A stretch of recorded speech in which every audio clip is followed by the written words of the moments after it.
ভৌগোলিকভাবে যেসব দেশ বিষুবরেখার কাছাকাছি বা দক্ষিণ গোলার্ধে অবস্থিত সেসব অঞ্চলে দিনের দৈর্ঘ্য তুলনামূলক কম বা ভারসাম্যপূর্ণ থাকে, ফলে সেখানে রোজার সময়ও কম হয়। অন্যদিকে বিষুবীয় অঞ্চলের দেশ যেমন ইন্দোনেশিয়া, মালয়েশিয়া ও ক্যানিয়ায় রোজার সময় তুলনামূলক স্থিতিশীল থাকে এবং সাধারণত 12 থেকে 14 ঘন্টার মধ্যে সীমাবদ্ধ থাকে।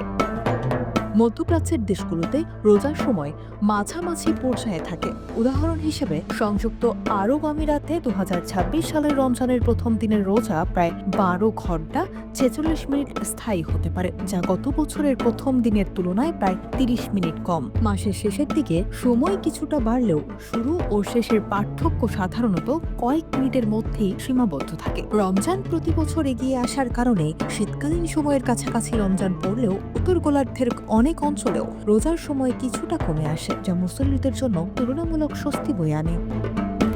জ্যোতির্বৈজ্ঞানিক হিসাব অনুযায়ী 2026 সালের রমজান শুরু হওয়ার সম্ভাব্য তারিখ 19 ফেব্রুয়ারি, তবে 18 ফেব্রুয়ারি চাঁদ দেখা গেলে একদিন আগেও শুরু হতে পারে।